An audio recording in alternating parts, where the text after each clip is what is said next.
this week's video is going to be a little bit different because I'm going to be showing you how I made this t-shirt. I have been posting about this on YouTube and it's been on my Etsy for about 3 to 4 days now. And so some of you may have already seen it, but I just released a brand new product to my Etsy. They're embroidered t-shirts and they're $20 each. We have from 2 extra small and 4 XL. So we have all the sizes, and soon I'll be coming out with a pattern and a kit. So if you don't want to buy one already made, you can make it yourself. You can buy the PDF or you can buy the full kit on how to make your own embroidered t-shirts. But just in today's video, we're going to be going over how I made these t-shirts that are on my Etsy. I've just released this shirt, and I've had my beautiful friend who watches all of my videos model it for me. So make sure to show her love in the comments. She watches every video and she will see it. This shirt is a cotton perfect tee from Hanes. I got mine on Amazon and I did not wash it beforehand. I dived right into embroidering. So I actually have made one of these shirts in the past. While I was on vacation, I grabbed a random shirt out of my suitcase and I drew on it with pencil. I didn't do much measurements or much centering, but it actually didn't end up turning out really well. But here you'll see me measuring a ton, and I used tailor's chalk, which is essentially like blackwood chalk in triangle form.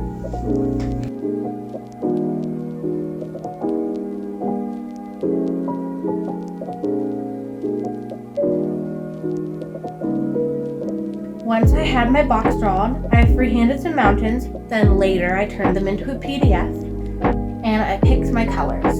I used all 6 colors of the rainbow, but I did not do them in order of the rainbow. I wanted them to flow from one color to another, and it worked better in a different order. After all the prep, I finally get to begin sewing. I used one of my biggest hoops to stitch this. That was for 2 main reasons. I did not want to move my hoop every 4 seconds, and it can actually harm your embroidered area if you put a hoop over it. If you already embroidered on the fabric and you put the edge of your hoop over top of that, when you're pulling your fabric taut, you can even make holes in your fabric. This can happen to anything that is already embroidered, because when you put the side of the hoop on something already embroidered and you pull your fabric taut, it yanks the fabric harder than your thread and it can make holes in your project. On this shirt, I used all 6 strands of my floss. Usually I use 3 or 4 strands, sometimes even 2, but I wanted this back stitching to be prominent and visible.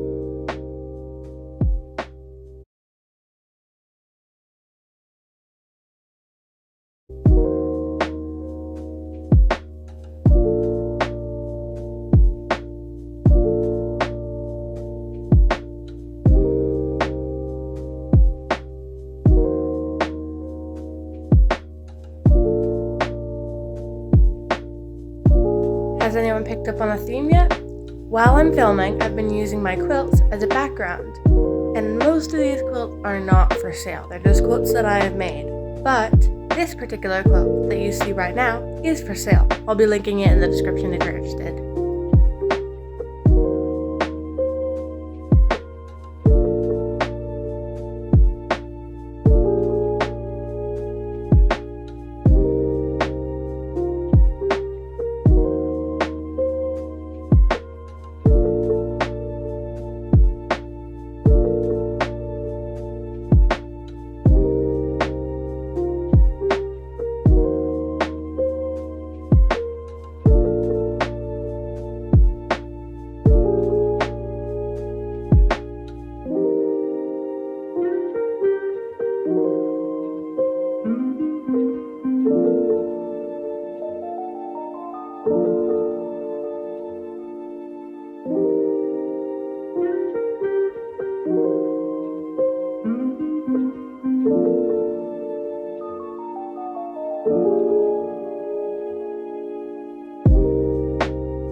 Here I moved the hoop and notice notice how I didn't pull the fabric very tight.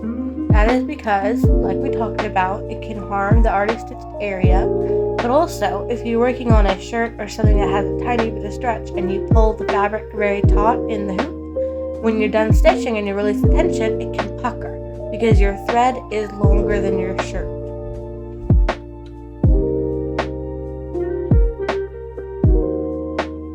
One thing I did differently with this, because it's a wearable washable t-shirt, is that I specifically tied big tight knots and I cut them very short so that when you're wearing the shirt you won't feel the big knots, but it won't come out when you put it through the washer.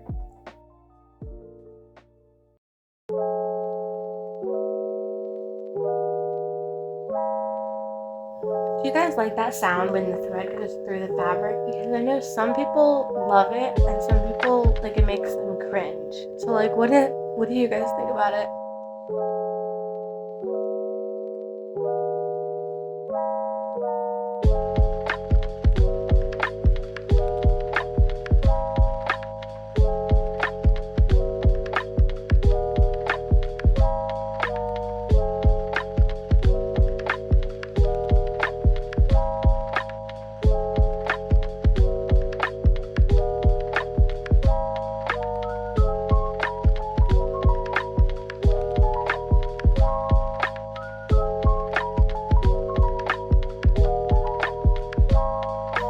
Finally, here, I finished all of the mountains and moved on to the writing.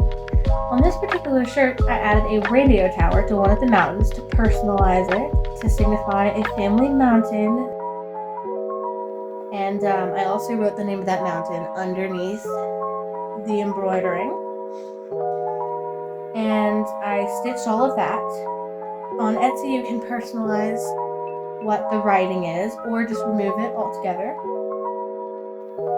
After the front of the shirt was done, I embroidered the name of my business on the shoulder. I have the name of my company on all of my products in a subtle way. I don't want to add a crummy logo to the front of everything. I added my brand in a way that complements to the shirt.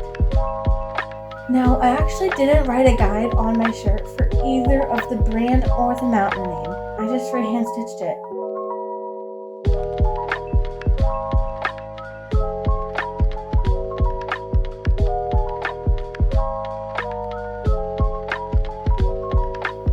Now that I finished the shirt stitching wise, I will wash it with a tiny bit of laundry detergent and I will get all the chalk lines off of it. I'll dry it and iron it and get ready to ship it off. Once it was washed and ironed, I folded it with the embroidery side to the front. I then wrapped it, as I do with all of my orders, in brown paper. On this particular one, I sprinkled dried rose petals on it, and then I added my care card so that the buyer knows how to take care and wash their product so it stays in peak condition for as long as possible. I make sure to tape the package really well, and I have to be extra careful of wrapping this because I'm sending it to my sister, who is the person who taught me how to wrap. So the pressure is on. I then use some twine to tie a dried rose to the front. After the decorative packaging is done, I bubble wrap the dried rose so it doesn't get all crumpled in shipping, and I put it into a big yellow shipping package and send it off to my sister. Thank you so much for watching, and I hope this has given you some insight into my brand new Etsy product, and I will be linking it down in the description so you can get yourself one of these embroidered t-shirts. Or you can wait about a week or so until I put out my kits and embroidery PDFs so you can make your own. Since you guys have made it all the way to the end of the video and haven't clicked away, you guys get 20% off any t-shirts on my Etsy store. Use the promo code SISTER, in all caps, SISTER, because this was getting shipped to my sister. Watching, subscribe for more, check the description for my Etsy, and don't forget to use that promo code.